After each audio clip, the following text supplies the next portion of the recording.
परम पूज्य गुरुदेव के चरणों में सभक्ति नमन। आज हम 9वें शतक के 226 से 229 सूत्र के भाष्य को देखेंगे।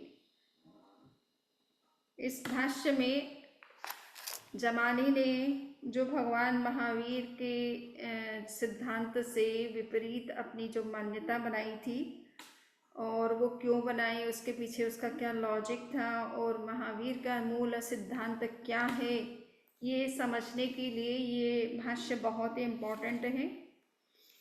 तो इस आलापक में बताया गया है कि बहुरतवाद की स्थापना जो की गई थी वो जमाली के द्वारा की गई थी और जमाली भगवान महावीर के बड़ी बहन के बेटे थे और खुद की जो पुत्री थी प्रियदर्शना उनके पति थे। तो एक तरह से वो भांजे भी थे और दामाद भी थे।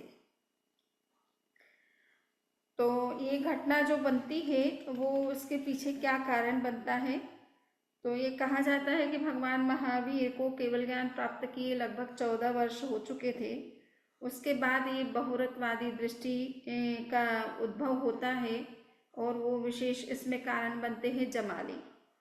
आवश्यक निरुक्तिकार ने इस सिद्धांत की समीक्षा की है और चर्चा के प्रारंभ में बहुरतवाद के प्रवर्तक जमाली का संक्षिप्त उन्होंने परिचय भी दिया है। उनके अनुसार भगवान महावीर की वो ज्येष्ठ भगिनी सुदर्शना के पुत्र थे और महावीर की पुत्री के जो नाम थे जिनकी उस जमाली के साथ शादी होती है उसका नाम अनवद्या या प्रियदर्शना था। तो उसका विवाह जमाली के साथ होता है, इसलिए वो एक तरह से दामाद भी हैं। मल्लधारी जो हेमचंद्र हैं उन्होंने जमाली बताया कि जमाली जो है वो कुंडपुर का राजकुमार था और महावीर का भांजा भी था। तो ये तो चलो उनके इतिहास की बात हम खास बात नहीं है हमारे लिए, बट हमें ये समझना है कि ये जमाली का जो सिद्धांत था वो सिद्धांत इस बात को लेकर के था कि एक बार उनको जब ज्वर हो जाता है, तीव्र ज्वर, तो अपने साथ के साधुओं से कहते हैं कि आप बिछोना मेरे लिए लगा दो, मैं बैठ नहीं सकता हूँ ज़्यादा देर के लिए। तो वो जब बिछाना लगा रहे थे तो उनको थोड़ा सा जो समय लग रहा था और उनको ज्वर ज़्यादा होने से उनको वो बहुत ही इम्पेशेंट हो रहे थे कि जल्दी से जल्दी बिछोना लग जाए और वो सो जाए। परंतु पूछने पर हमेशा संतों ने यही कहा कि हम बिछोना भी लगा रहे हैं। तो उससे उनके दिमाग में ये हो गया कि भगवान महावीर ने जो चल माने चले का जो सिद्धांत दिया है कि कोई चीज़ अगर प्रारंभ हो गई है, किसी कार्य को हमने करना शुरू कर दिया है तो वो कर लिया गया है, संपन्न हो गया है, ऐसा मानना चाहिए। अगर ऐसा आप नहीं मानोगे तो वो काम कभी भी संपन्न नहीं होगा। तो महावीर ने जो सिद्धांत दिया वो निश्चय नहीं की दृष्टि से दिया था और व्यवहार में हम ये देखते हैं कि कोई भी कार्य हम शुरू करते हैं तो उसको संपन्न होने में टाइम लगता है। काम के कई स्टेजेस होते हैं, वो सारे स्टेजेस जब तक पूरे नहीं होते तब तक काम संपन्न नहीं होता है। तो व्यवहार के क्षेत्र में हम जब तक वो पूरा लास्ट स्टेप उसका फिनिश नहीं होता और कार्य पूरी तरह से कंप्लीट नहीं होता तब तक उसको हम कंप्लीट नहीं कहते हैं। किंतु भगवान महावीर का कहना है कि निश्चय नय की दृष्टि से देखेंगे तो कार्य को प्रारंभ करने का और संपन्न होने का समय को अलग अलग नहीं समझना चाहिए। हम कार्य को जैसे ही स्टार्ट करते वैसे ही कार्य होना भी शुरू हो जाता है। एटलीस्ट कुछ स्टेप में तो हो ही जाता है। अगर हम उसको भी एक्सेप्ट नहीं करेंगे तो लास्ट स्टेप में भी नहीं होगा, क्योंकि लास्ट स्टेप से तो काम नहीं हुआ ना, आगे के सारे स्टेप्स का भी उसमें योगदान है, तो उन सबको भी हमें एक्सेप्ट करना पड़ेगा। अगर हम नहीं करेंगे तो लास्ट मोमेंट में कोई काम फिनिश नहीं होता है। वो तो लास्ट मोमेंट है, फिनिशिंग का टाइम है, किंतु उससे पहले काम स्टार्ट हो चुका है। स्टेप बाय स्टेप वो फिनिश होता होता लास्ट स्टेप में पूरी तरह से फिनिश होता है। तो ये मूल भगवान महावीर का कहना था। तो जमाली इस बात से सहमत नहीं था कि भगवान महावीर ने जो ये कहा है वो मैं सहमत नहीं हूँ उससे। तो इसमें यहाँ पर बता रहे हैं कि जमाली के ये जो ऊहापोह हुआ था कि काम संपन्न हुआ नहीं और चल रहा है तो उसको चल रहा है ऐसा ही कहना चाहिए, संपन्न हो गया ऐसा नहीं कहना चाहिए, क्योंकि संपन्न हो गया का मतलब है कि वो घटना पास्ट में हो चुकी है। यानी वो फिनिश हो चुकी है, अभी वर्तमान में कुछ उसका नहीं हो रहा है और चल रहा है। हम जब हम ये कहते हैं तो वो वर्तमान में वो चल रही है, कंटिन्यू कर रही है। तो यहाँ पर ये आपके जिनभद्र गणित क्षमा श्रवण ने इस जो जमाने का जो दिमाग में जो प्रश्न उठ रहा था भगवान महावीर के विचार को लेकर के, तो उन्होंने उसको स्पष्ट करने की कोशिश की कि वो किस भाषा में सोच रहा है ना। तो यहाँ कहा गया है कि यदि कृतमान कृत है तो सत को करने की स्थिति उत्पन्न होती है। यानी उस जमाने के दिमाग में ये है कि जो काम संपन्न हो चुका है उसको अगर हम कहें कि वो किया जा रहा है, तो इसका मतलब है कि जो संपन्न हो चुका है उसको फिर किया जा रहा है ना। तो वो सत को, यानी पहले से वो विद्यमान है, पूर्ण हो चुका है, उसको फिर वापस करने की बात नहीं होती है। जो नहीं हुआ है उसको करने की बात है। तो सत को, यानी जो हो चुका है उसको करने का कोई सिद्धांत नहीं हो सकता है, जो नहीं हुआ उसको किया जाता है। तो इसलिए वो कहते हैं कि अगर हम इस तरह से मानेंगे कि जो कार्य शुरू किया जा रहा है या शुरू चल रहा है उसको भी हम अगर कृत मान लेंगे, तो इसका मतलब है कि हम सत में फिर कोई क्रिया कर रहे हैं, यानी जो काम हो चुका फिर वापस उसको कर रहे हैं, इसका मतलब ये हो जाता है। और जो हमेशा जो है असत का को सत की कैटेगरी में लाने का प्रयास किया जाता है ना, जो काम हुआ नहीं है उसको किया जाता है, जो हो चुका है उसको नहीं किया जाता है। तो ये उसका एक तर्क ये हो सकता है। दूसरा ये है कि कृत विद्यमान होता है इसलिए इसका पुनःकरण नहीं होता है, कृत को किया जाता है, अभ्युपगम हो तो करने की क्रिया अनवरत चलेगी। इसलिए तो यही जैसे बात है कि भाई अगर हमने काम को फिनिश कर दिया है तो उसमें पुनः वापस कोई क्रिया नहीं होती, वो फिनिश हो गया। हमने मान लीजिए भोजन बनाना था, बना लिया, अब वापस उस भोजन को थोड़ा बनाया जाएगा, वही सारी प्रोसेस उसके साथ नहीं होगी। तो ये बात उनकी कहना है कि ये इस तरह का उनके दिमाग में था। और दूसरा तर्क उनके दिमाग में ये था कि क्रिया के आरंभ क्षण में कार्य निष्पन्न नहीं होता, क्रिया के अंतिम क्षण में होता है, इसलिए क्रियमान को कृत कहना सही नहीं होता है। यानी क्रियमान का मतलब है कि कार्य को अभी किया जा रहा है, अभी संपन्न नहीं हुआ है, और कृत का मतलब होता है संपन्न हो गया है। तो फिर संपन्न होना और किया जा रहा है, ये दोनों एक तरह से कंट्राडिक्टरी है, एक दूसरे के विरोधी हैं। जो संपन्न हो चुका है उसको फिर किया जा रहा है कहने का कोई सेंस नहीं है, और जो किया जा रहा है उसको संपन्न हो गया कहने का सेंस नहीं है। कि अगर वो संपन्न हो चुका है तो फिर क्यों कर रहे हैं, और कर रहे हैं तो फिर उसको संपन्न हो गया ऐसा कैसे कह सकते हैं। तो उनके दिमाग में ये दो तरह के विशेष तर्क थे।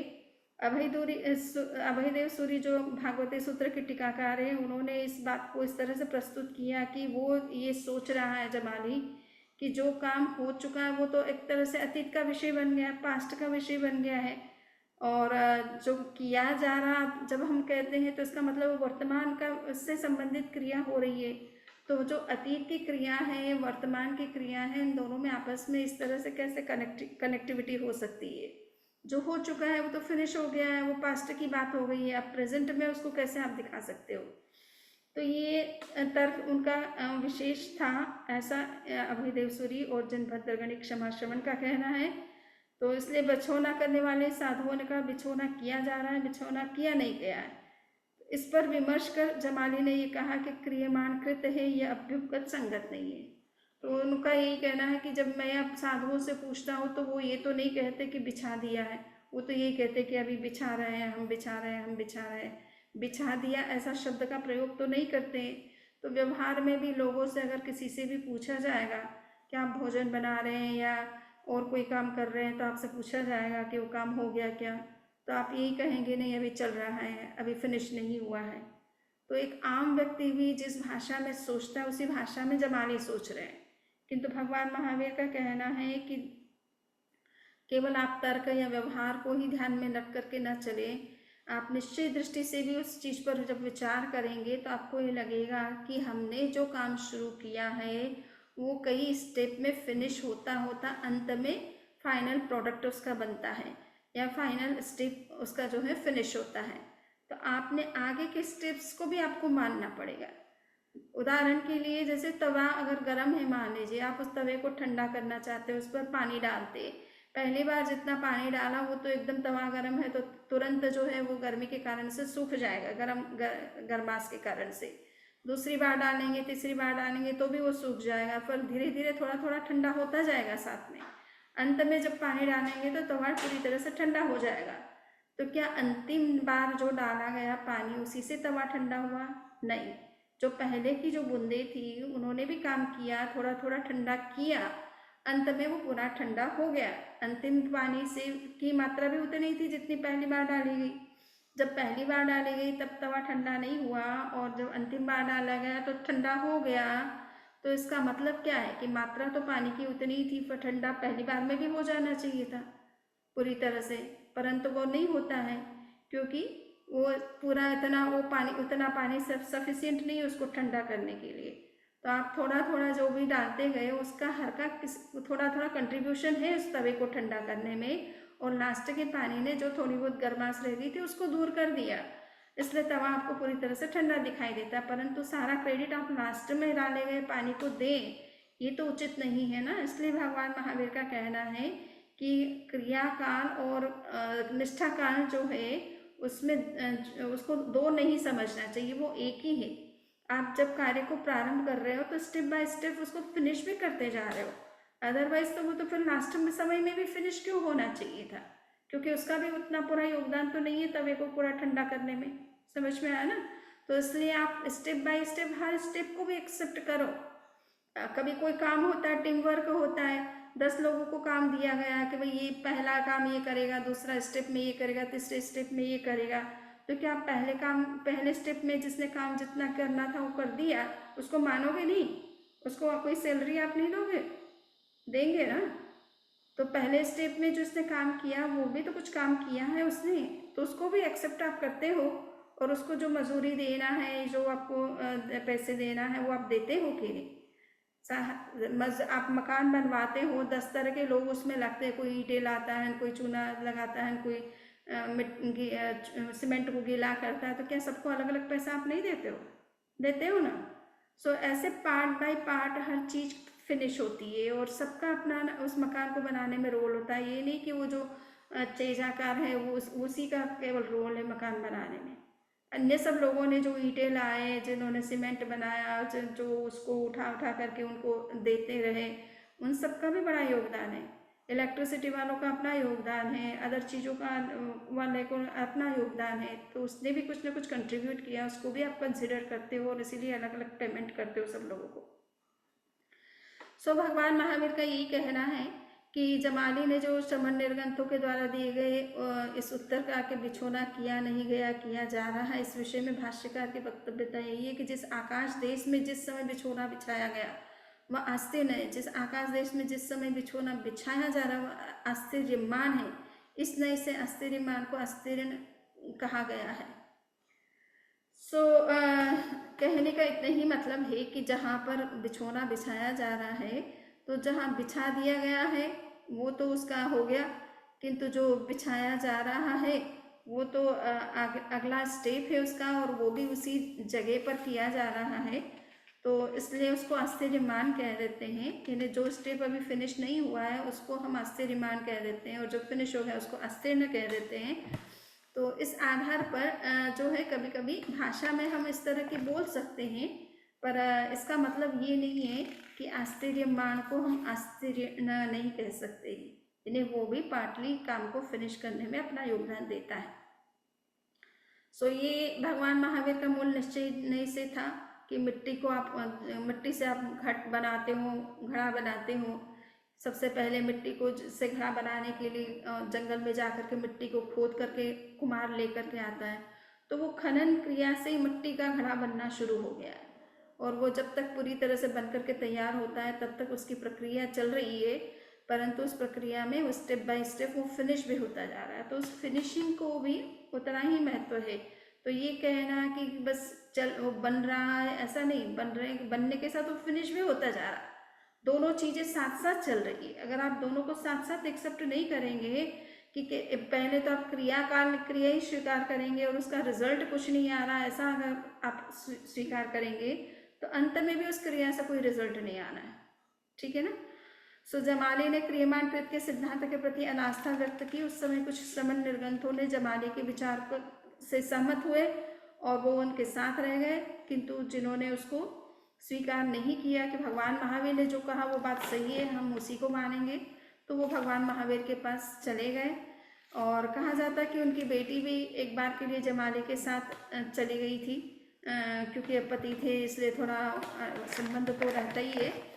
किंतु जब एक बार वो किसी कुमार, ढंक नाम के कुमार, जो कि भगवान महावीर के वो थे, श्रावक थे, उनमें आस्था रखते थे, तो उनके और सिद्धांतों के भी वो जानकार थे कि भगवान महावीर आखिर क्या कहना चाहते हैं। तो वो ढंक के यहाँ जब ठहरी हुई थी, तब उन्होंने देखा कि इस प्रियदर्शना को भी सिद्धांत समझाना चाहिए, रास्ते पे लाना चाहिए। तो उन्होंने अपना जो लावा आवाज जिसको कहते हैं, जिसमें मटकों को जो है खीरों अंगारों पर जो है पक्का करने के लिए रखा जाता है, तो वो एक अंगारा लेकर के आता है और उसकी साड़ी पर डाल, उनकी उत्तरीय पर डाल देता है, और वो जब उत्तरीय जलने लगता है तो उसने प्रियदर्शना ने उस ढंग से कहा कि अरे आपने ये क्या किया, मेरी साड़ी जल गई इससे। तो उन्होंने कहा कि जल कहाँ गई है, अभी तो जल रही है। आपके हिसाब से तो आपका सिद्धांत तो यही है कि जब तक पूरी तरह से जल न जाए तब तक आप उसको जलना मानते ही नहीं हो। तो इसलिए अभी तो मैंने अंगारा डाला है, इससे अभी पूरी तो साड़ी आपकी जली नहीं, अभी तो जल रही है, जली नहीं है। तब उसको समझ में आ गया कि कितना एक गलत सिद्धांत है अगर मैं इस तरह से जमाली के इस मत का समर्थन करती हूँ। और उन्होंने फिर भगवान महावीर के पास में वो चली आई। तो ये कहने का इतना ही मतलब है कि भगवान महावीर ने जो निश्चय नहीं से जो बात कही कि भी क्रियाकाल निष्ठा काल में अंतर नहीं होता है। आप जितना जो जैसे जैसे काम को करते जाते हो, उसी क्षण में काम थोड़ा थोड़ा फिनिश भी होता रहता है। अगर आप उस फिनिशिंग को नहीं मानेंगे तो क्रियाकाल और निष्ठा काल को अलग अलग आप दृष्टि से देखेंगे तो कभी भी कोई भी कार्य कंप्लीट नहीं होगा। ठीक है ना?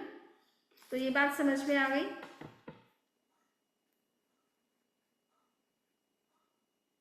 नहीं समझ में आई तो आप पूछ सकते हैं। ये थोड़ा दार्शनिक सिद्धांत है, निश्चय नहीं और व्यवहार नहीं की दृष्टि से।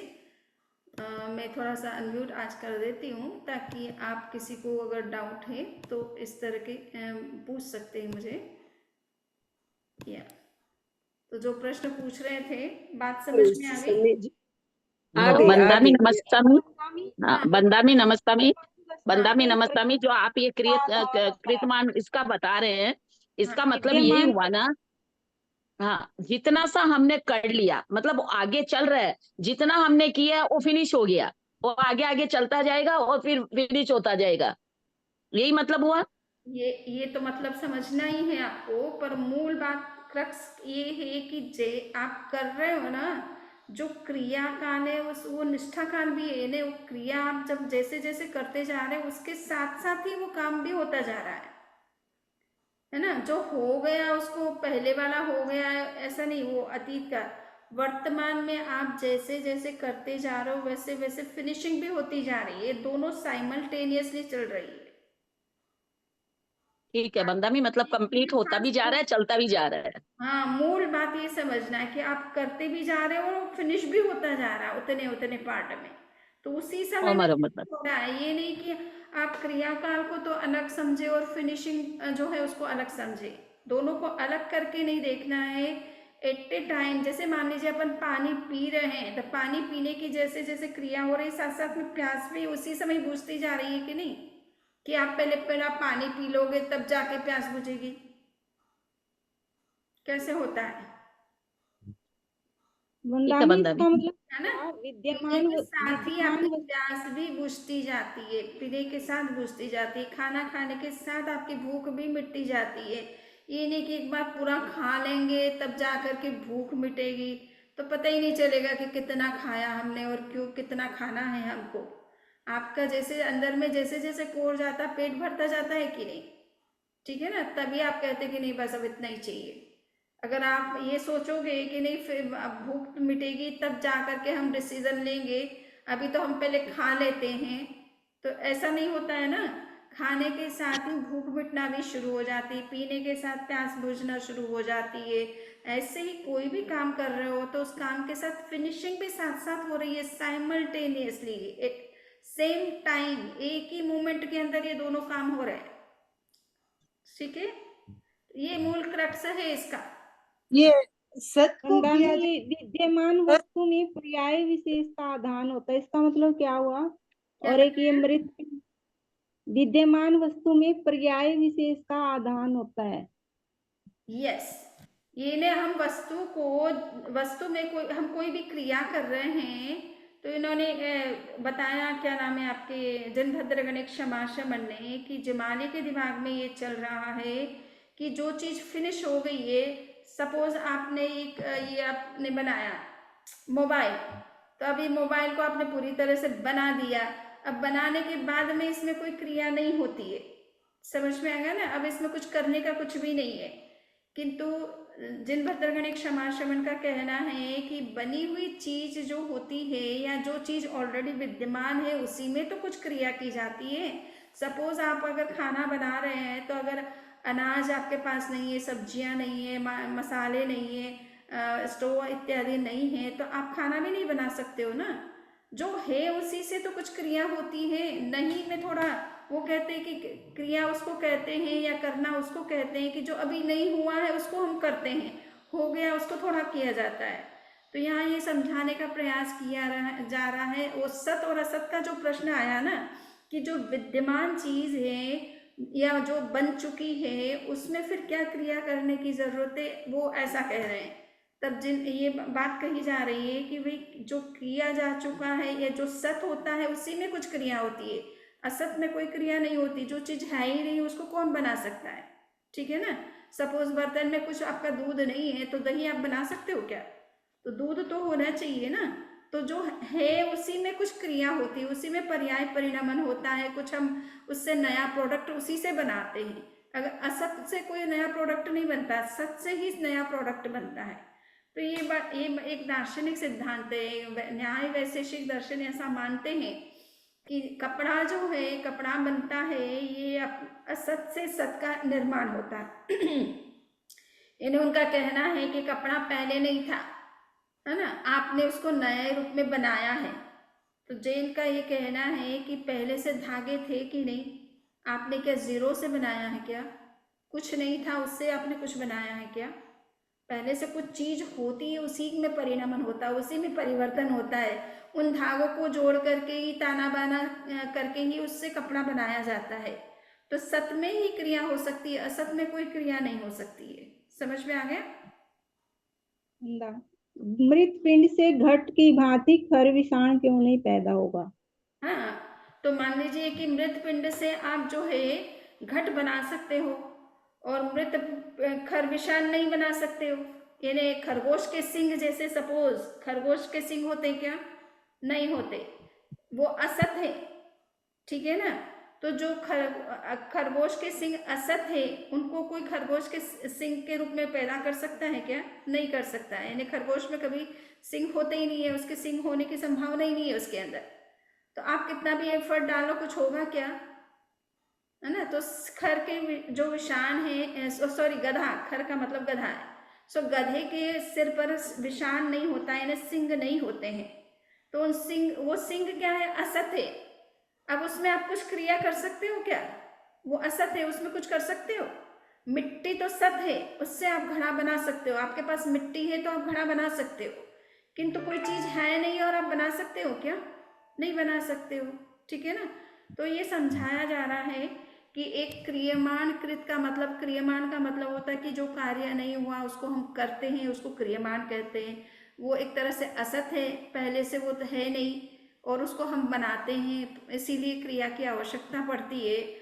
और जो बन गया है उसमें कोई क्रिया करने की जरूरत नहीं होती है। ये तर्क लगाया जा रहा है। तो इसको समझाया जा रहा है उनकी भाषा में कि कोई भी आप क्रिया करते हो, किसी भी चीज में क्रिया करते हो या कोई भी चीज बनाते हो, तो वो सत, आपके पास कुछ चीज है उसी से आप वो क्रिया करते हो। नई प्रोसेस कुछ भी आप करते हो। धागे को, आपके पास धागे नहीं तो आप कपड़ा नहीं बना सकते हो, ईंट पत्थर चूना नहीं है तो आप मकान नहीं बना सकते हो, दूध नहीं है तो दही नहीं बना सकते, दही नहीं है तो आप मक्खन नहीं बना सकते हो।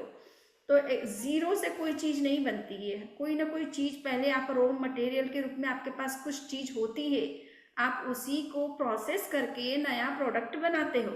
परंतु जीरो से प्रोडक्ट बनाने को आपको कह दे तो आप नहीं बना सकते हो। ठीक है ना?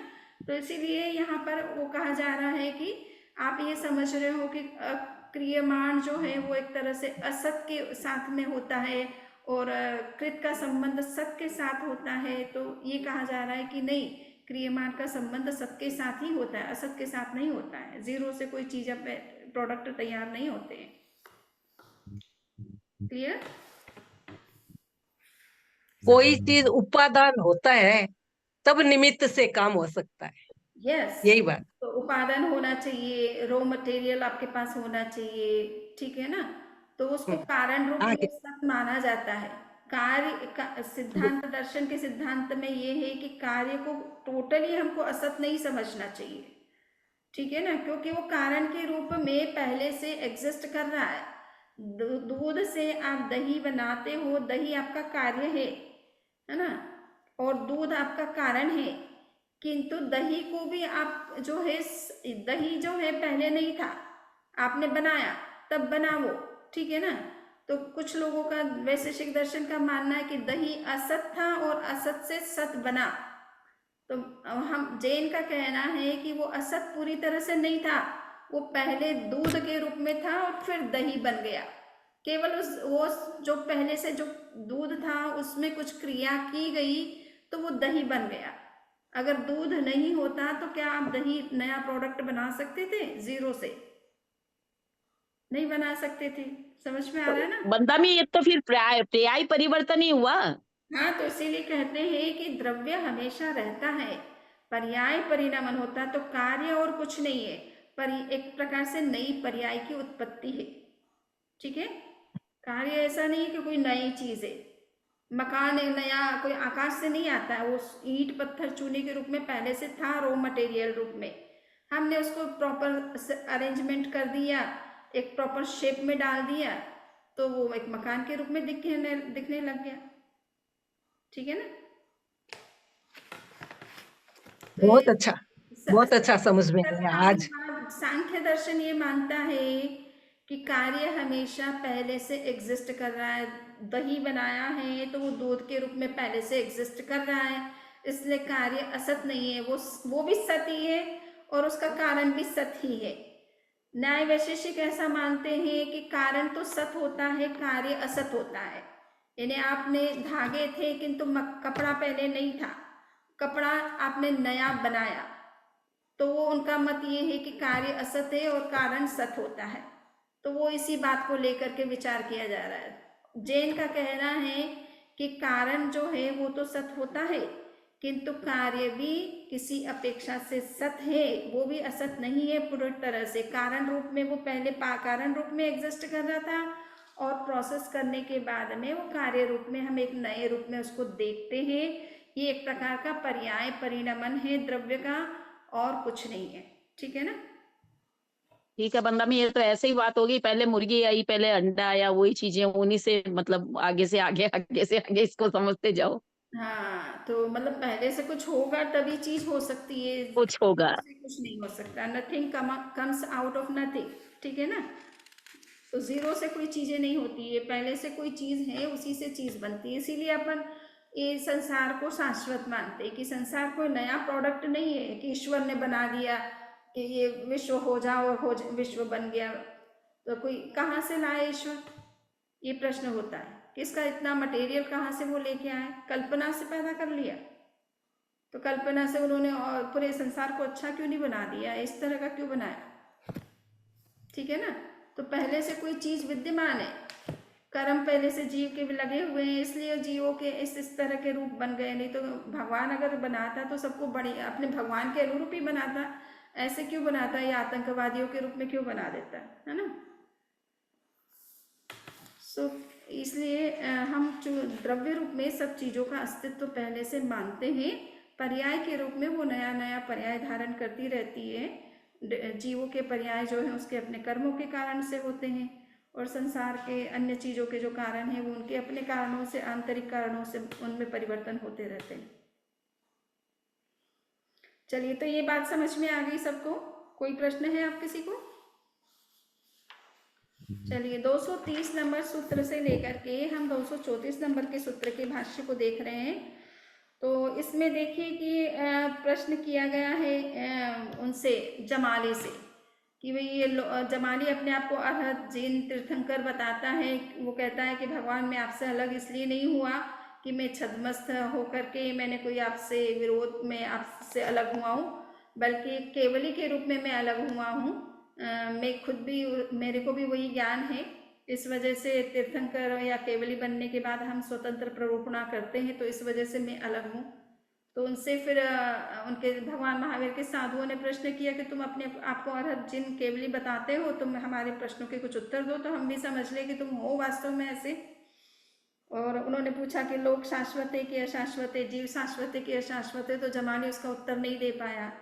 तब भगवान महावीर ने कहा कि जमाली, ये प्रश्नों के उत्तर तो मेरे छद्मस्त साधु भी दे देंगे, पर वो तुम्हारी तरह अहंकार नहीं करते हैं कि वो कोई केवल ज्ञानी है। इसके लिए उनको मालूम है कि हर चीज क्यों है, द्रव्य दृष्टि से शाश्वत है और पर्याय की दृष्टि से परिवर्तित होती रहती है, इसलिए अशाश्वत है।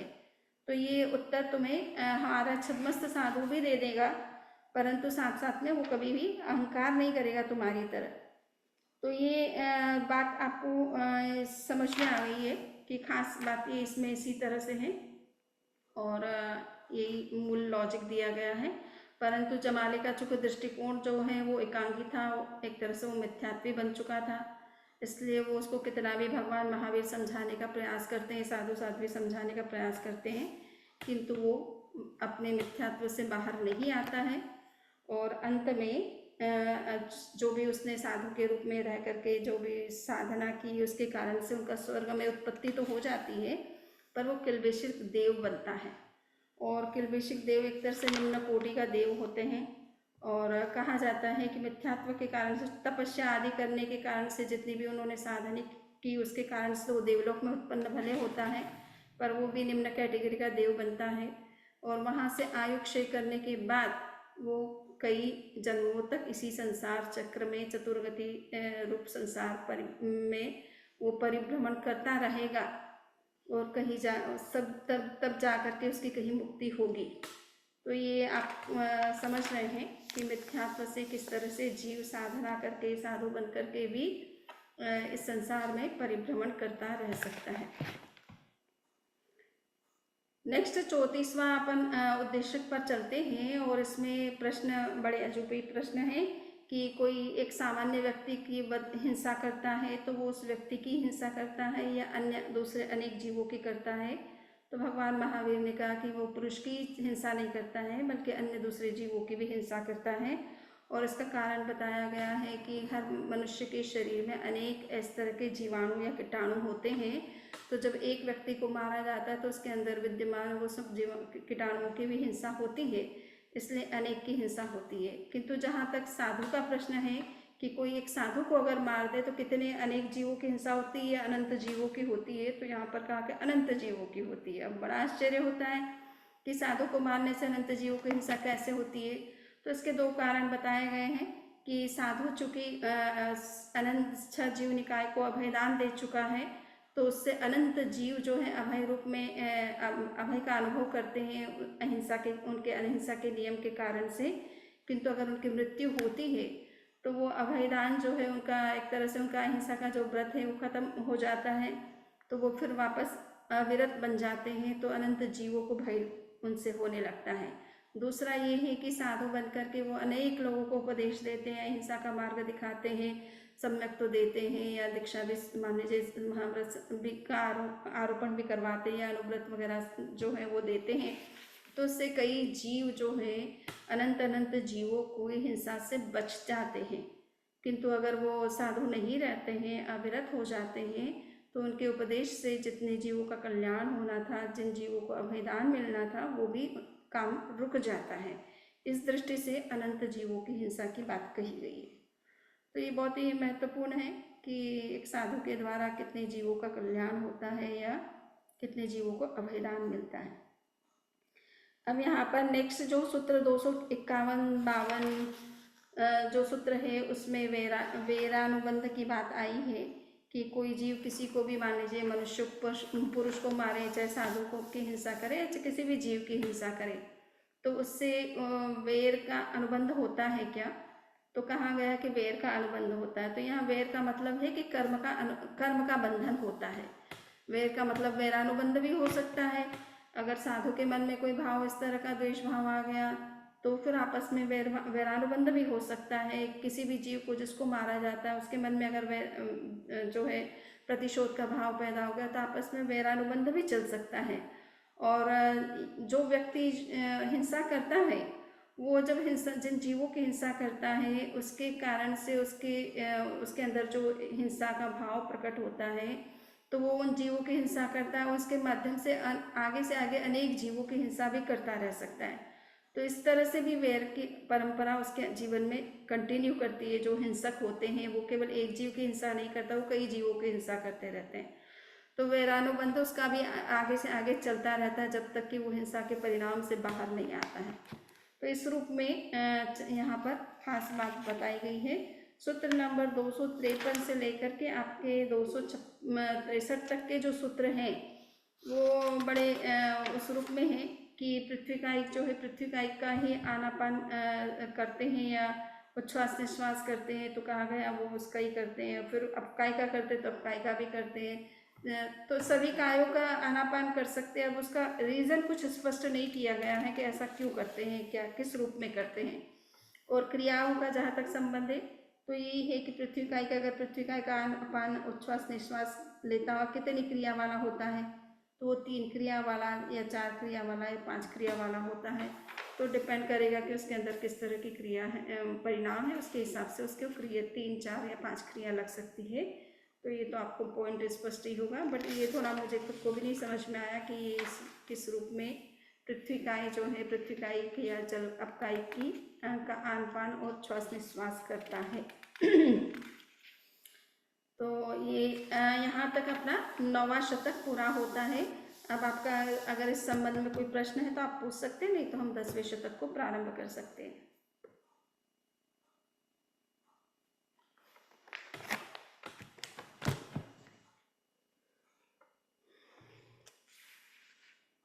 चले आगे।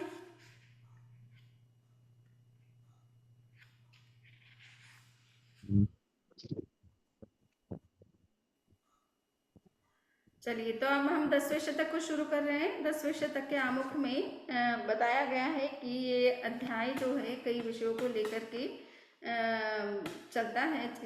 और इसमें सबसे जो इंटरेस्टिंग चीज़ है वो शुरुआत में वो है दिशाओं के बारे में। तो दिशाएं जो हैं, मूल दिशाएं जिनको महादिशा कहते हैं, वो उत्तर दक्षिण पूर्व पश्चिम हैं।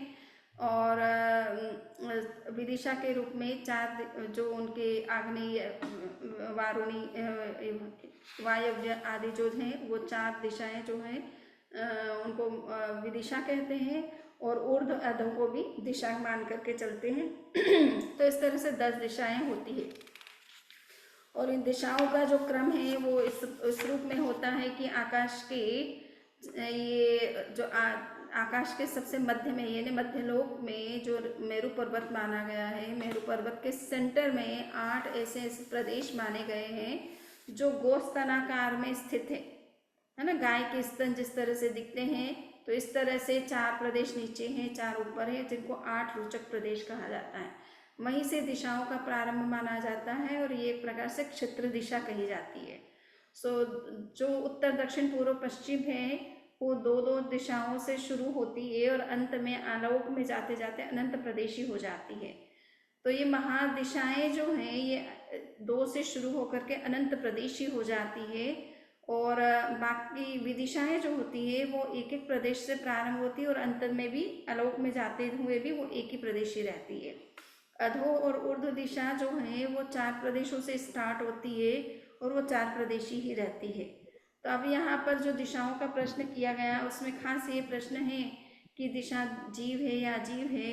तो यहाँ पर दिशा जो है वैसे मूल में आकाश का एक भाग है ना। पर्टिकुलर हम डायरेक्शन में, आकाश में पर्टिकुलर एक डायरेक्शन हम जो फिक्स कर रहे हैं वो दिशाओं के रूप में जानी जाती है। इसलिए दिशा अपने आप में कोई स्वतंत्र द्रव्य नहीं है, वो आकाश का एक हिस्सा है। किंतु यहाँ जो प्रश्न किया जा रहा है वो दिशा के उस आकाशीय स्वरूप को लेकर के नहीं है, बल्कि उन दिशाओं में जीव पाए जाते हैं, अजीव पाए जाते हैं, या पाए जाते हैं तो किस रूप में पाए जाते हैं, ये खास प्रश्न किया गया है।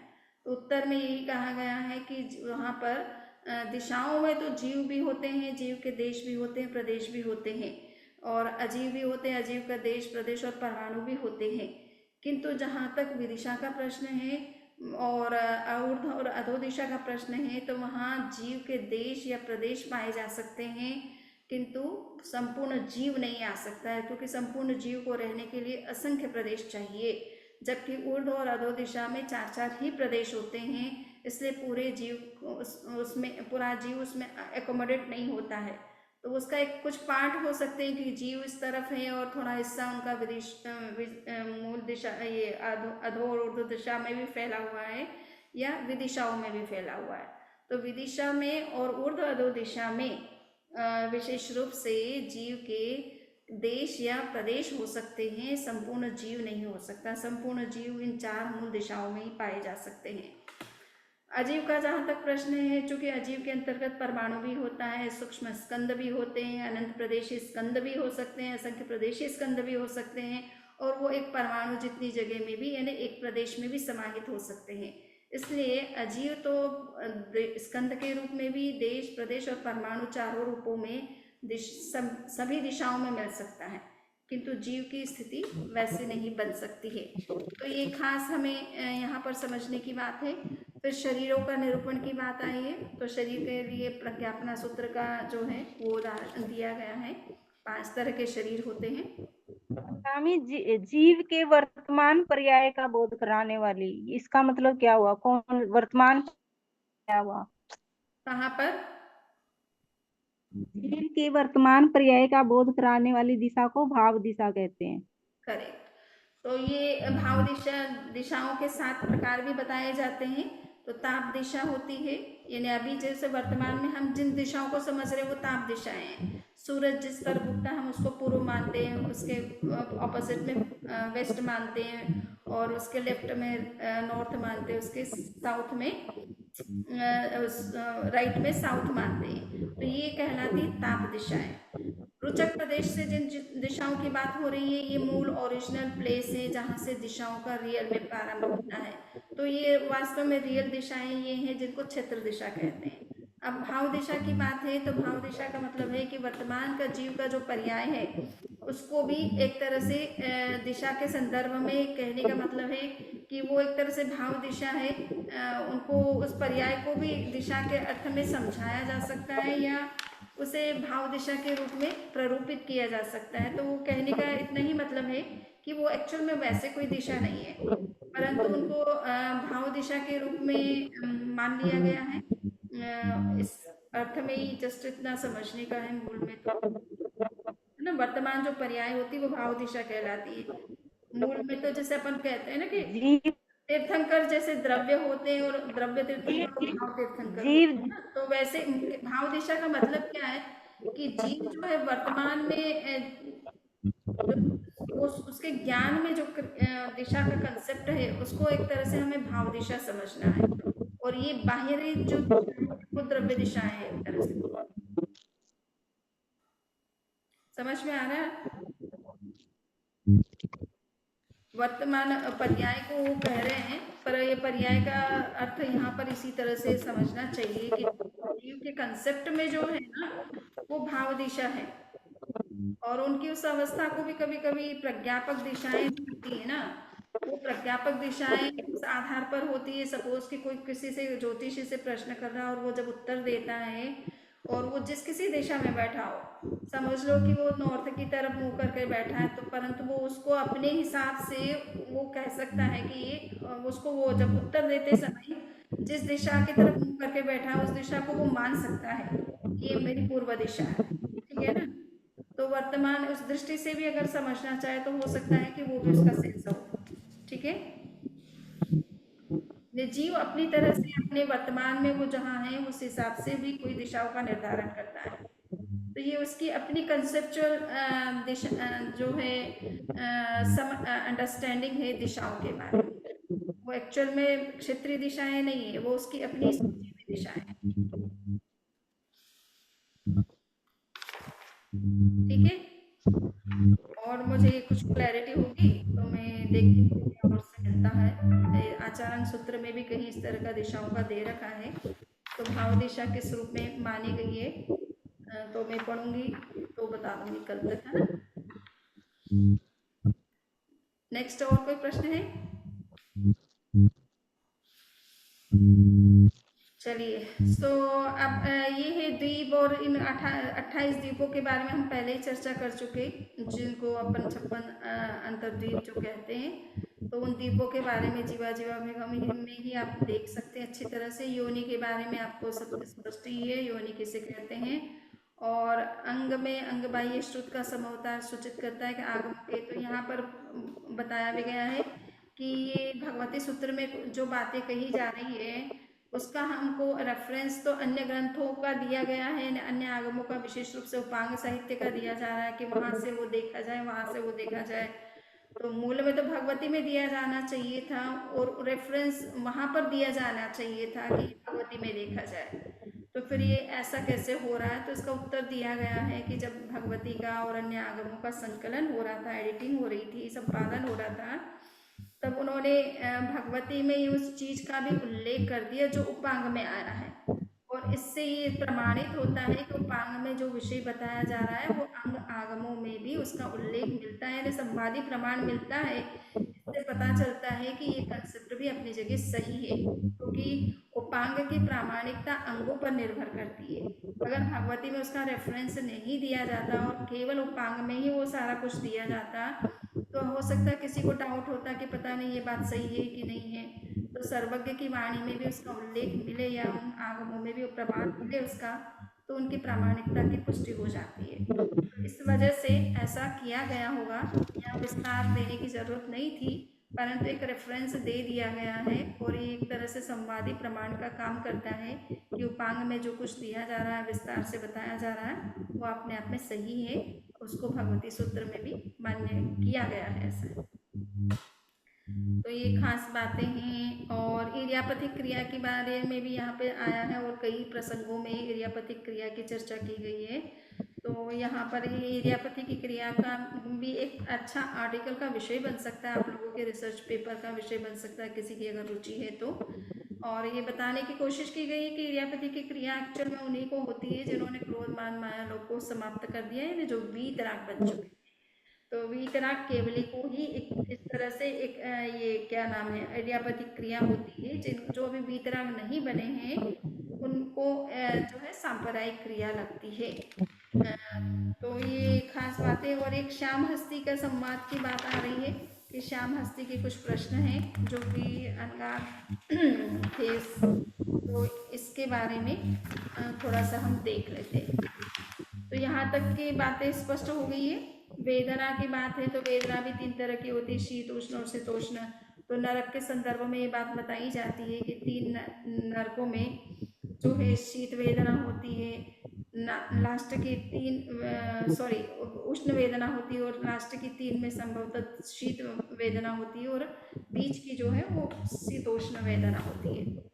और ये अपन यहाँ भी है जो है गर्मी सर्दी जो अपने को लगती है, या गर्मी, तो ये शीतोष्ण वेदना इस तरह की यहाँ अपन धरती पर थोड़ा बहुत अनुभव करते हैं, किंतु नरक के संदर्भ में ज़्यादा स्पष्टता होती है इन चीज़ों से। So I think सूत्र नंबर अकृत्य, और अभी यहाँ पर जो सूत्र नंबर आपका 19 से 21 है, तो उसमें अकृत्य का जो है प्रतिसेवन करने के बाद अगर उसकी आलोचना नहीं की जाती है, तो चाहे वो साधु हो चाहे गृहस्थ हो, वो विराधक बन जाता है।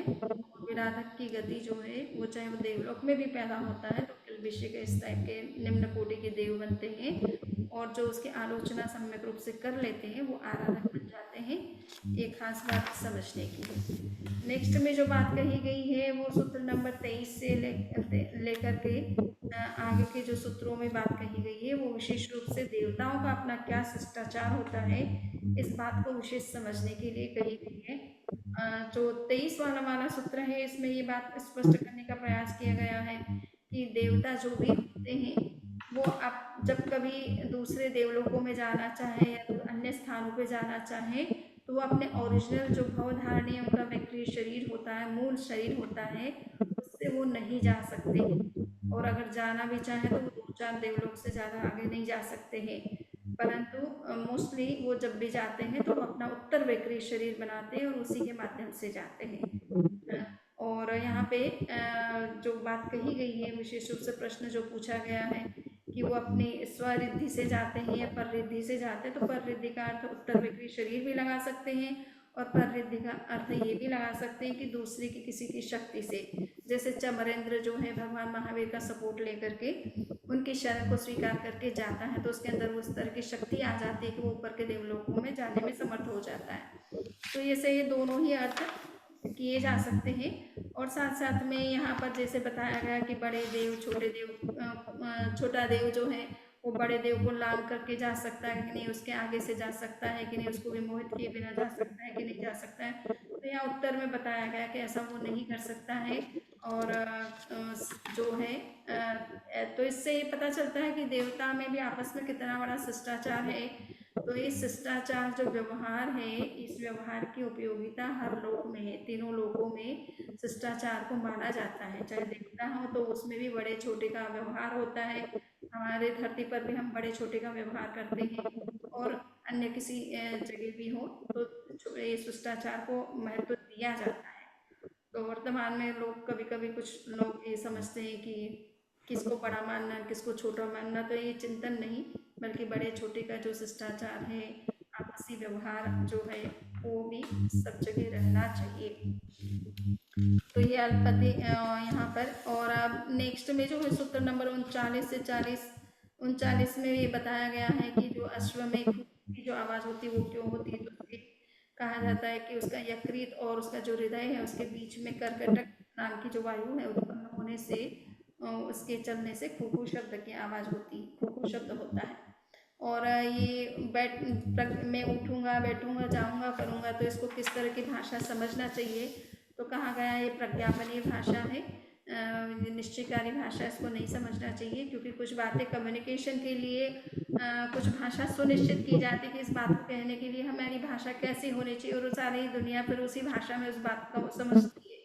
तो प्रज्ञापनीय भाषा में इस तरह की कभी बातें प्रज्ञापनीय भाषा के सेंस में जब की जाती है तो उसे उसी रूप में समझना चाहिए, न तो उसको असत्य समझना चाहिए न सत्य समझना चाहिए। वो एक प्रकार से व्यवहार भाषा है, कम्युनिकेशन के लिए है, और उसको न निश्चयकारी भाषा समझना चाहिए कि मैंने कह दिया कि मैं आऊँगी या मैं कल पढ़ाऊँगी, तो इसका मतलब ये नहीं कि मैं कल पढ़ाऊँगी मगर कोई कारण से न भी पढ़ा पाई, तो ये नहीं है कि मेरा सेंस ये नहीं कि मैं कल पढ़ाऊँगी ही, बल्कि मैं ये कहना चाहती हूँ कि कल और पढ़ा दूँगी, है ना, और अगर समय मिला तो पढ़ा दूँगी, नहीं मिला तो नहीं भी पढ़ाऊँगी। ये तो बात अलग है कि हम लोगों का समझाया जाता है कि हम कभी भी इस तरह की भाषा बोले तो कल पढ़ाने का भाव, पढ़ाइएगा ये भाव इस बात को बोलते हैं तो ज़्यादा अच्छा रहता है, निश्चयकारी भाषा में न बोले। पर कभी कभी जनरल में इस तरह की निश्चयकारी भाषा केवल प्रज्ञापनीय दृष्टि से अगर बोली जाती है, अपने अभिप्राय को बताने के लिए बोली जाती है, तो उसमें कोई दोष नहीं है। चलिए, तो हो गया ये बात स्पष्ट।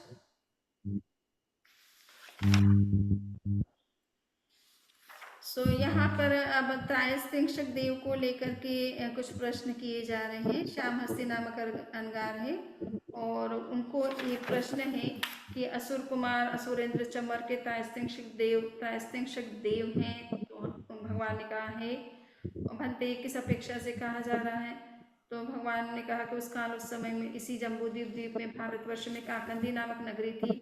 उस काकंदी नगरी में त्रायस्तिंशक 33 परस्पर सहाय करने वाले गृहपति श्रमणोपासक रहते थे, संपन्न यावत बहुजन के द्वारा अपरिभावनीय वगैरह वगैरह थे। सो उन्होंने वो काल मृत्यु को प्राप्त करके असुर कुमार असुरेंद्र चमर के त्रायस्तिंशक देव उत्पन्न हुए हैं।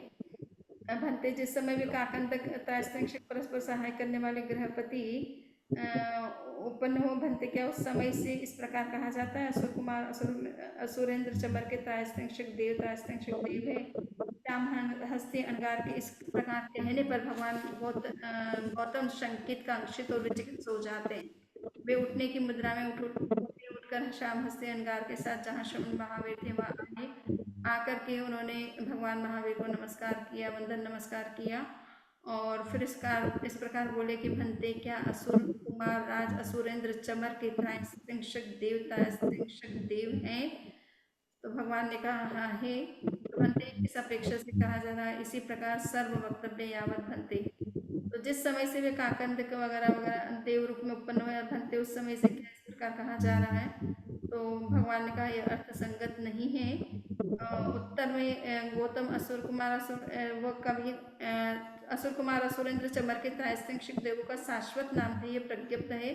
वह कभी नहीं था, कभी नहीं है और कभी नहीं होगा, ऐसा नहीं है। वह था, है और होगा। वह ध्रुव नियत शाश्वत अक्षय अपने अवस्थित और नित्य है, अविच्छिन्न नहीं की दृष्टि से कुछ जीवन करते हैं, कुछ उत्पन्न हो जाते हैं। तो यहाँ पर देखिए कि ये कहा मूल प्रश्न ये किया जा रहा है कि त्रायस्त्रिंशक देव जो हैं वो पूर्व भाव से उनके भले साथी रहे हो, परंतु त्रायस्त्रिंशक देव जो है वो हमेशा रहते हैं। यानी अविच्छिन्न नहीं प्रवाह की दृष्टि से कहा जा रहा है। केवल वही मित्र के रूप में हो वही रहेंगे हमेशा, वो भी जरूरी नहीं है, परंतु कोई ना कोई उनके त्रायस्त्रिंशक देव रहेंगे। इस अर्थ में हमको मूल में समझना है, या स्वर्ग में त्रायस्त्रिंशक चमरेंद्र के पास में त्रायस्त्रिंशक देव हमेशा किसी न किसी रूप में रहेंगे, कोई ना कोई रहेगा। इस अर्थ में उस बात को समझाने का प्रयास किया गया। ओके, वेरोचन ये इसी तरह से इनके बारे में, वेरोचन के बारे में प्रश्न आ रहा है। ओके, चलिए, तो अभी समय हमारा 5 मिनट ऊपर ही हो रहा है। अभी कोई प्रश्न है? उनके कोई प्रमाण वाला जो प्रश्न कल पूछा था किसी ने, पर मेरे को वो सूत्र याद नहीं रहा तो मैं उसको देख नहीं पाई थी, बट वो सूत्र अभी बताएंगे तो मैं उसको देख करके अभी बता सकती हूँ। वंदामि नमः स्वामी। यहाँ पर जैसे क्वेश्चन में आया हुआ है कि मध्य ऊर्ध्व और अध्य लोक का विस्तार में, ये जो हमारा लोक है 14 रज्जु का है, तो इसमें 7 रज्जु तो दे दिया कि अध्य लोक है वो 7 रज्जु से कुछ अधिक है, और ऊर्ध्व लोक 7 रज्जु से कुछ कम, और फिर 1 रज्जु दे दिया मध्य लोक का। तो वंदामि नमः स्वामी, कहीं तो मध्य लोक में 1 रज्जु दिया है और कहीं पे 1800 योजन दिया है।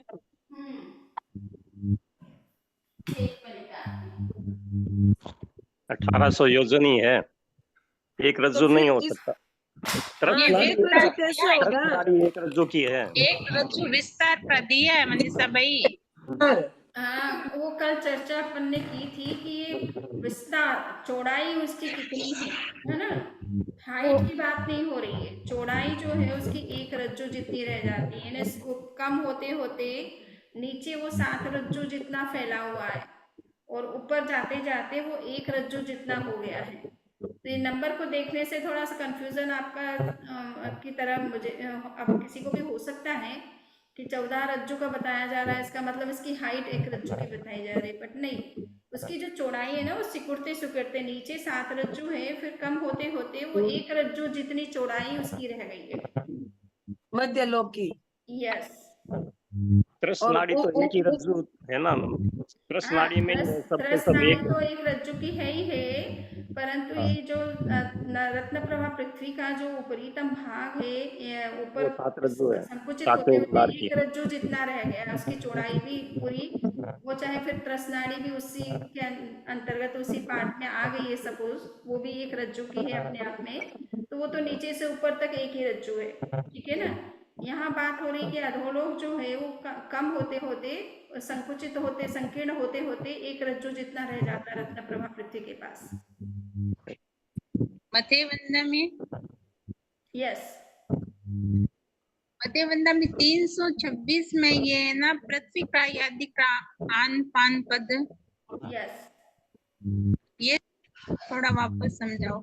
मैंने आपसे वैसे कहा कि मेरे को खुद को ये डाउट है, क्योंकि इसका भाष्य नहीं दिया है कि वो पृथ्वी काय का आन पान भी करता है, और आप काय का भी कर सकता है, वायु काय भी कर सकता है, वनस्पति काय का भी कर सकता है। तो ये थोड़ा भाष्य तो दिया नहीं है, तो मैं खुद भी इस बारे में अभी स्पष्ट नहीं हूँ। आपको धनराज जी ध्यान में है कुछ? एक इंद्रिय का खान पान के लिए पूछ रहे हैं क्या? हाँ, तो वो कहा जा रहा है वो पृथ्वीकाय का भी आनपान करते हैं, नभकाय का भी आनपान करते हैं, ये समझ में नहीं आ रहा कि क्या आनपान का फिर कंसेप्ट क्या है, कुछ समझ में नहीं आया। हाँ, वो निशा जी आनपान घर तो के यहाँ करते से ही है। आवाज आ रही है। निशा जी गर्ग है ना, उनके यहाँ से वो म्यूट नहीं है ना, आवाज आ रही है, बहुत डिस्टरबेंस आ रहा है। हाँ तो देखिए आप लोग अपना अपना स्पीकर ना बंद रखे, जो बोले वही अपना स्पीकर ऑन रखे। श्वास तो हम अचित लेते हैं ना, सचित थोड़ी होती है आन अपन। अभी ये देखिए यहाँ पर एक दृष्टि से सचित्त भी बता रहे हैं कि वो 3 क्रिया लगती, 4 क्रिया लगती, 5 क्रिया लगती, तो थोड़ा मुझे कंसेप्ट, क्योंकि वैसे तो श्वासोच्छ्वास वर्गणा के पुद्गल माने जाते हैं। अचित होते हैं वो, श्वास वर्गणा के पुद्गल हैं वो। हाँ वो अचित्त है, फिर क्रिया क्यों लग रही है ये बात समझना है अब हमें। पिछली बार ऐसे भगवती माँ है ना कि वायु काय का आन पान नहीं करती। नहीं, यस वो पुद्गली हैं, जिसका आन पान करते हैं वो पुद्गली होते हैं, इतने छोटे होते हैं कि वो वायु जैसे ही लगते हैं, एकदम वायु जैसे ही लगते हैं, लेकिन वो पुद्गल होते हैं, वो वायु नहीं होती है। इतने छोटे होते हैं, महीन होते हैं, या इतने सूक्ष्म होते हैं कि वो एकदम वायु जैसे ही लगते हैं, और उनका ही नहीं, वो इसमें है ना पृथ्वी काय का ही आन पान तथा उच्छ्वास निश्वास लेते हैं, तो पृथ्वी काय का कैसे आन पान। नहीं, पृथ्वी वो वायु काय का लेती है। पृथ्वी है वो, तो पृथ्वी काय का कैसे लेगी, वो तो वायु काय का ही इसमें होता है। यहाँ इसमें पर ये आया हुआ है यहाँ पर ना। यही प्रॉब्लम है कि यहाँ पर वो पृथ्वीकाय का अपकाय वो जो है पृथ्वीकाय का आन पान और उच्छ्वास निश्वास तो करते ही है, अपकाय का भी करते हैं, वायुकाय का भी करते हैं, वनस्पति का भी करते हैं, तो ये थोड़ा कंसेप्ट अभी क्लियर नहीं है मुझको भी। थोड़ा आप अगर जाएं तो जिन प्रभा जी महाराज से स्पष्ट कर सकते हैं, या जो भी आपके आसपास में कोई साधु साध्वी उनसे बात कर सकते हैं अगर उनकी नॉलेज में हो। भाष्य के बिना मैं भी स्पष्ट नहीं कर पा रही हूँ, मैं खुद ही डाउटफुल हूँ उसके लिए कि मुझे भी नहीं समझ में आया कि इसको कैसे सब एक्सप्लेन करें। तो मैं अभी वंदामी देखती नमः हूँ सामी दूसरों के द्वारा जो अनुवादित आगम है, अगर उनकी कॉपी अगर है उसमें कुछ विवेचन, तो मैं उसको देख करके कल फिर बता सकती हूँ। वो वंदामी नमः सामी, वो जो आप प्रमाण काल का है ना, वो पेज नंबर 417 और 419 में है वो। ओके 417 और 419 इस और प्रमाण हाँ ये 11वें उद्देश्यक का है, अच्छा 11वें शतक का 11वां उद्देश्यक। एक मिनट यस प्रमाण काल। सो से किम तम प्रमाण काले द्वे पन्नते तंजा दिवस प्रमाण काले राइट प्रमाण काले चौ पौरसीय दिवसे। ओके सो भंते काल कितने प्रकार का है? सुदर्शन काल 4 प्रकार का है, प्रमाण काल, यथायु निवृत्ति काल, मरण काल और अध्वा काल। प्रमाण काल 2 प्रकार का है, जैसे दिवस प्रमाण काल, रात्रि प्रमाण काल। 4 प्रहर का दिवस और 4 प्रहर की रात्रि होती है। दिन अथवा रात्रि का प्रहर उत्कृष्टतः 4.5 मुहूर्त का होता है। दिवस अथवा रात्रि का प्रहर जगन्यतः 3 मुहूर्त का होता है। बनते जब दिवस अथवा रात्रि का उत्कृष्टतः 4.5 मुहूर्त का प्रहर होता है, तब दिवस अथवा रात्रि के मुहूर्त भाग का कितना भाग कम होते होते जगन्यतः 3 मुहूर्त का प्रहर होता है। जब दिवस अथवा रात्रि का जगन्यतः 3 मुहूर्त का प्रहर होता है, तब दिवस तथा रात्रि के मुहूर्त भाग का कितना भाग बढ़ते बढ़ते उत्कृष्ट 4.5 मुहूर्त का प्रहर होता है। सुदर्शन जब दिवस अथवा रात्रि का उत्कृष्टतः 4.5 मुहूर्त का प्रहर होता है, तब दिवस अथवा रात्रि के मुहूर्त भाग का 122वां भाग कम होते होते जगन्यतः 3 मुहूर्त का प्रहर होता है। जब दिवस अथवा रात्रि का जगन्यतः 3 मुहूर्त का प्रहर होता है, तब दिवस अथवा रात्रि के मुहूर्त भाग का 122वां भाग बढ़ते बढ़ते उत्कृष्ट 4.5 मुहूर्त का प्रहर होता है। बनते दिवस अथवा रात्रि का उत्कृष्ट था 4.5 मुहूर्त का प्रहर कब होता है? दिवस ओके 18 मुहूर्त का कब होता है? दिन और रात्रि का कब होता है? वगैरह वगैरह। सो दिवस और रात्रि समान कब होते हैं? यह यथा निवृत्ति काल क्या है? नेरे तिर्यंच मनुष्य देवो में इसका जो ये 125 नंबर पद और है ना, उसमें दिया हुआ है कि ये प्रमाण काल है 125 सूत्र में। भंते की दिवस और रात्रि समान कब होते हैं? चैत्र और आश्विन पूर्णिमा में दिवस और 15 मुहूर्त का दिन और 15 मुहूर्त की रात्रि होती है। दिन अथवा मुहूर्त का भाग होने वह है प्रमाण काल। ओके सो यहाँ पर कहने का मतलब ये प्रमाण काल का संबंध मूलतः जो है वो दिन और रात के जो 4 प्रहर है उससे संबंधित जो भी बात कही जाती है उसी को प्रमाण काल माना गया है। ये नहीं कि प्रमाण काल का मतलब इतना ही नहीं कि 125वें सूत्र में कहा गया है। प्रमाण काल का मतलब है कि दिवस और रात्रि संबंधी जो काल है उसको प्रमाण काल कहा गया है। देखिए यह काल के 4 प्रकार हैं और वहाँ मूल पाठ में प्रस्तुत प्रकरण में इसका स्पष्ट अर्थ है। समय आदि का विस्तृत अर्थ जानने के लिए द्रष्टव्य अनुयोग द्वार पोर्से के लिए हो गई। सो यहाँ भाष्य में कुछ स्पष्टीकरण नहीं किया गया है, पर मेरी दृष्टि में ये है कि देखिए प्रमाण काल की जब चर्चा शुरू की गई है और 119 से 125 में, तो यहाँ पर बात क्या कही गई है कि प्रमाण काल जो है वो 2 प्रकार का है, दिवस प्रमाण काल और रात्रि प्रमाण काल। ये नहीं है कि जब दोनों का काल एकदम बिल्कुल बराबर हो तो ही वो प्रमाण काल है। जो भी है जिस समय जितने मुहूर्त का दिन है, जितने मुहूर्त की रात्रि है, चाहे कम हो चाहे अधिक हो, ये सारा जो काल है वो प्रमाण काल की भाषा है में कहा जा रहा है। बात समझ में आ रही? हाँ हाँ, कृतज्ञोस्मि समझ, मतलब ये पूरा ही दिवस चीज है। रात्रि संबंधी जो भी बात है वो जितने भी मुहूर्त मतलब की हो, कभी कम हो सकती है कभी अधिक हो सकती है। कम होती है तो कितना भाग में कम होती जाती है, बढ़ती है तो कितने कितने भाग में बढ़ती जाती है। तो जो भी हो दिवस और रात्रि संबंधी जो समय की बात है, टाइम की बात है, वो सारा प्रमाण काल का हिस्सा है। तो 4 प्रहर का ही दिन होगा और 4 प्रहर की रात्रि होगी, चाहे वो कम मुहूर्त कम अधिक हो सकते हैं, मगर यस प्रहर तो बिल्कुल। 4 ही होंगे। हाँ तो वो तो प्रहर फिक्स तो है, 4 ही होंगे। वो फिक्स है। हाँ हाँ इसीलिए ना अपन कोई भी नियम लेते हैं तो प्रहर का नियम लेते हैं ना, हाँ हाँ हाँ, है समझ ना। में आ गया, तो वो कृतज्ञ प्रहर का उसमें। हाँ, नियम लेते हैं अपन, चाहे वो समय उसका कम अधिक हो सकता है। तो फिर तो मतलब प्रमाण काल प्रमाण तो काल में पहर ही हो गया बंदा में। है प्रमाण काल तो पहर ही हो गया, दिन की जितनी भी पहर है वो प्रमाण काल आ गई भाई। चार पे अपन मतलब 4 पहर दिन की गिनते हैं, 4 पहर रात की गिनते हैं, तो यस प्रमाण काल वही हो गया ना। अब ये वही छोटी बड़ी वही होती वही रहती है, हो वो गया। एक अलग बात है। हाँ वही तो हो इसको गया, अगर क्योंकि अपने शॉर्ट में लिखना देखिए होगा, अपन पोरसी अगर करे, नौकारसी करे, सूर्योदय तक त्याग करे, चाहे बीच के आप प्रहर करे, कुछ भी करे, तो आपका यह प्रतिक्रमण भी जो है या सुबह उठना जैसे साधु का है या साधु साध्वी का है, तो वो भी प्रहर के आधार पर निश्चित होता है। अब ये नहीं कि प्रहर का समय जो है वो 3.5 घंटे का होना चाहिए कि 3 घंटे का होना चाहिए या बिल्कुल बराबर होना चाहिए, ऐसा कुछ नहीं है। प्रहर ही मूल प्रमाण काल है।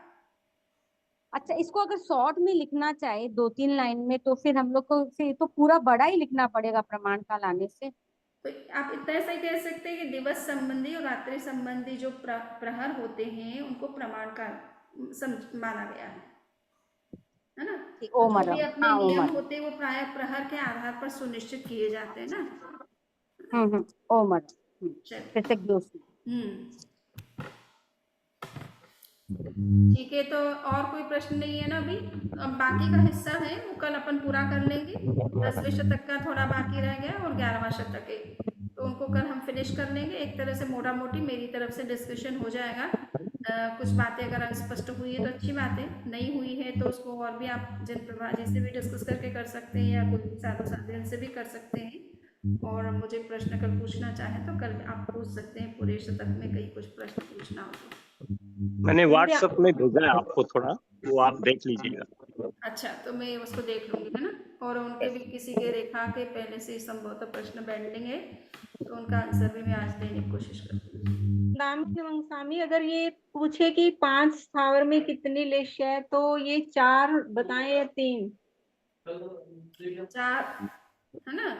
समुच्चय की दृष्टि से कहोगे तो 4 कहना है, क्योंकि वायु वो क्या है आपके वायु का सॉरी पृथ्वी पानी पृथ्वी और पानी वनस्पति। वनस्पति की अपेक्षा से तेजोलिश्या भी हो सकती है अपर्याप्त अवस्था की अपेक्षा। ठीक है ना, तो इसलिए आपको समुच्चय की दृष्टि से कहा जाए तो आप 4 लिश्या बताइए, और पर्याप्त की अपेक्षा से आप एक मेंशन कर सकते हो कि केंद्रीय में अपर्याप्त की अपेक्षा से 4 लेशा है और पर्याप्त की अपेक्षा से 3 लेशा है। आज आपने क्रियमाण कृत का बहुत सुंदर विवेचन किया है। बहुत ये बहुत क्या है, दर्शन का मूल विषय है और मैं वर्षों से तो दर्शन ही पढ़ाती हूँ, तो इसलिए मेरे दर्शन के सिद्धांत मुझे काफी अच्छे से स्पष्ट भी हैं और उनको बार बार पढ़ती हूँ, इसलिए मुझे पता है कि वो क्या है। तवे का, मकान का, उदाहरण देके एकदम क्लियर कर दिया। भाई पहला चीज होता है ना, पहला कदम ज्यादा महत्वपूर्ण होता है। हाँ, जिंदगी में भी कोई भी कदम पे जिस तरफ उठा लेते हैं, चलते जाते हैं, तो वह महत्वपूर्ण होता है। बिल्कुल सही बात है, वो भी है। और आप पूरी तरह से जब प्लानिंग करते हो कोई चीज की, आर्किटेक्चर से बना करके नक्शा बनाते हो, तभी से चीज शुरू हो गई है आपकी, है ना? कि कम से कम आपको खाका पता चल गया, आउटलाइन पता चल गई, अब किस डायरेक्शन में क्या करना है क्या नहीं करना है, और पूरा स्पष्ट हो जाता है। तो वो फर्स्ट स्टेप वहीं से, यानी दिमाग से ही प्लानिंग जब बनती है तब से काम शुरू हो गया।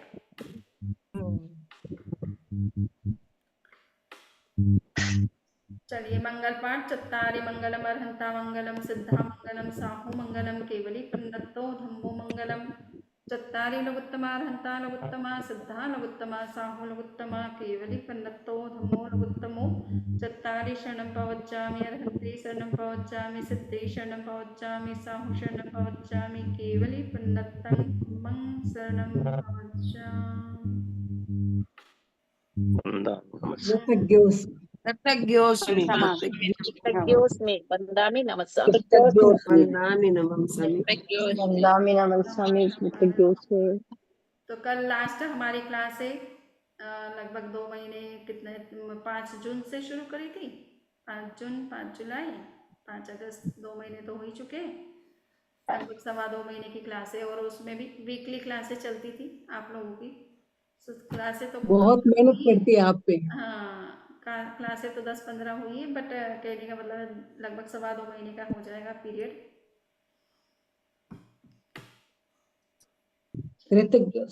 हाँ, वंदामि नमस्सामि की रिकॉर्डिंग भेज दीजिएगा ना, मैं सुन नहीं पाई आज कारण विशेष, हाँ, तो कोई हो तो वो रिकॉर्डिंग भेज वो मतलब दीजिएगा। हम रिकॉर्डिंग भेज ही देते हैं। ऑलमोस्ट 1-2 कोई बीच में मिस हो गई, वो मिलनी ही नहीं मेरे को, तो वापस मैं अपलोड नहीं कर पाई। किसकी आप लोगों की मिस हुई या वो नहीं, भाग। कारण विशेष जुड़ नहीं पाई मैं, इसलिए बोल रही हूँ। हाँ, कोई बात नहीं। भाग 2 जो है उसकी कुछ मिसिंग 1-2 मिस रह गई, वो हम पोस्ट नहीं कर पाए।